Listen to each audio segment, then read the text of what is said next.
आज बात करने वाला हूँ इनकम टैक्स ऑर्डर के बारे में। इनकम टैक्स नोटिस आया, फिर उसके बाद ऑर्डर दिया सेक्शन 147 और सेक्शन 144 के अंदर।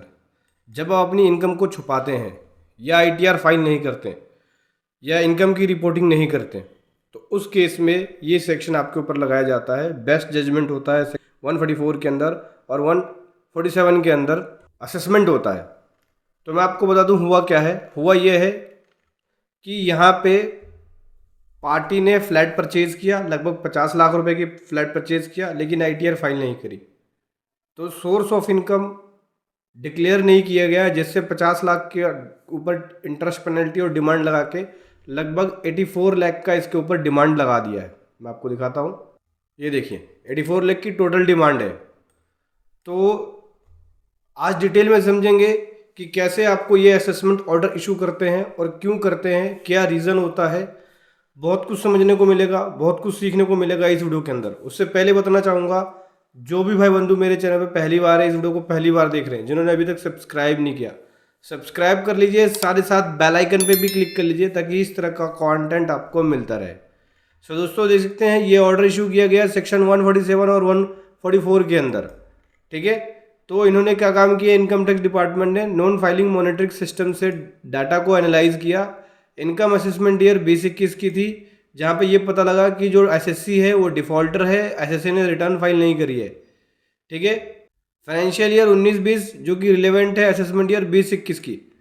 और हुआ क्या था, इसने प्रॉपर्टी परचेज करी थी, 50 लाख की प्रॉपर्टी परचेज करी है, आईटीआर फाइल नहीं करी है और प्रॉपर्टी परचेज करी है। तो जो 50 लाख पेमेंट करी है आपने, वो इनकम का सोर्स कहाँ से आया आपके पास, क्या था सोर्स ऑफ इनकम। जब आप आईटीआर फाइल करते हैं तो उसको डिक्लेयर करते हैं, तो ये कभी इसने आईटीआर फाइल करी नहीं और प्रॉपर्टी परचेज कर ली। डिपार्टमेंट था, उन्होंने डाटा को एनालाइज किया और पता लगा भाई प्रॉपर्टी परचेज करिए। इससे रिलेटेड डिपार्टमेंट ने इनको नोटिस भी भेजा, 148A-D के अंदर नोटिस भेजा था।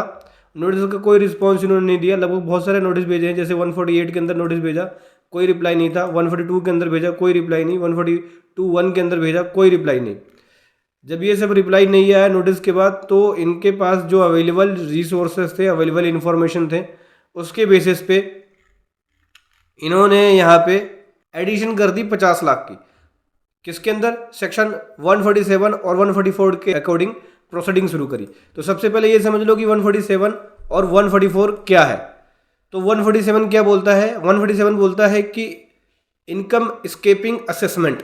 यहाँ पे आपकी असेसमेंट की जाती है जब आप इनकम को छुपाते हैं, बचाते हैं, नॉन रिपोर्टिंग करते हैं। ठीक है, तो असेसिंग ऑफिसर के पास पावर होती है सेक्शन 147 के अंदर कि आपका वो असेसमेंट कर सकते हैं।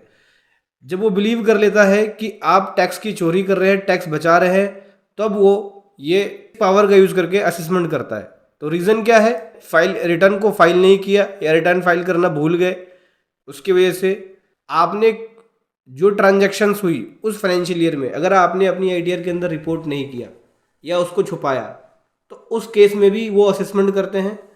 अंडर स्टेटमेंट ऑफ इनकम, आपने स्टेटमेंट को अंडर स्टेटमेंट करके किया, मतलब कम रिपोर्टिंग करी, छुपा के रिपोर्टिंग करी, अंडर रिपोर्टिंग करी, उसके वजह से excessive claim of deductions, exemption और रिलीफ, ज़्यादा आपने डिडक्शन क्लेम कर लिया, एग्जेम्पशन क्लेम कर लिया, रिलीफ क्लेम कर लिया, तो उस केस में भी ये 147 का असेसमेंट कर देते हैं, जिसको री असेसमेंट भी बोलते हैं।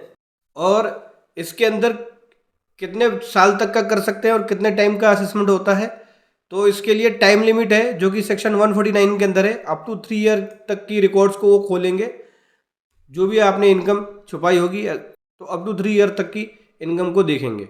अगर आपकी इनकम 50 लाख से कम है तो, और अगर आपकी इनकम 50 लाख से ज़्यादा है तो अप टू 10 ईयर तक की इनकम के रिकॉर्ड्स को खोल लेंगे और वहाँ से सारी डिटेल्स को चेक करेंगे। प्रोसीजर क्या होगा, सबसे पहले 148 का नोटिस दिया जाएगा।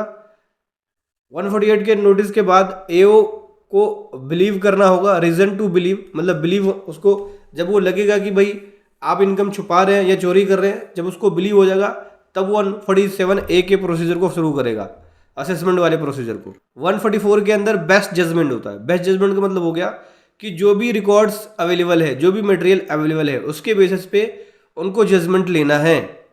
ठीक है, जैसे कि रिटर्न फाइल नहीं किया, उसके वजह से 142 सब सेक्शन 1 के अंदर नोटिस भेजने के बाद उसका रिप्लाई नहीं दिया, 143 के बाद स्कूटनी करने के बाद उसका रिप्लाई नहीं दिया, नॉन कॉर्पोरिंग असेसमेंट, तो इन सभी की वजह से बेस्ट जजमेंट करते हैं। ऑडिट के दौरान भी उसने कॉपरेशन नहीं किया या कंप्लाई नहीं किया या फेलियर हो गए, रिप्लाई नहीं किया, तो उस केस में भी वो बेस्ट जजमेंट लेते हैं। यहाँ पे उनको नेचुरल जस्टिस करना होता है। 147 के अंदर रीअसेसमेंट होता है और 144 के अंदर बेस्ट जजमेंट होता है। अवेलेबल मटेरियल और फैक्ट के अकॉर्डिंग वो जजमेंट लेते हैं। तो इसका भी यही हुआ है। यहाँ पे 147 के अंदर और 144 के अंदर अवेलेबल रिकॉर्ड के बेसिस पे जजमेंट लिया गया है। 50 लाख की एडिशन कर दी जितनी की प्रॉपर्टी कर दी थी, क्योंकि उन्होंने अपनी इनकम को रिपोर्ट नहीं किया था, इस वजह से पूरा का पूरा इनकम कंसिडर कर लिया गया। अब 50 लाख रुपए की जब इन्होंने इनकम कंसिडर करी तो देख सकते हैं कंप्यूटेशन शीट दिया है, बोल रहे भाई 50 लाख की ये इनकम है, इसके ऊपर ये लगा रहे हैं सेस वगैरह, ये देख सकते हैं ये लगाया इन्होंने टैक्स 115(b) के अकॉर्डिंग लगाया 30 लाख रुपए का। फिर उसके बाद ये लगा 25% टैक्स लगाया डीम्ड इनकम के ऊपर जो कि चार्जेबल 115(b) के अकॉर्डिंग।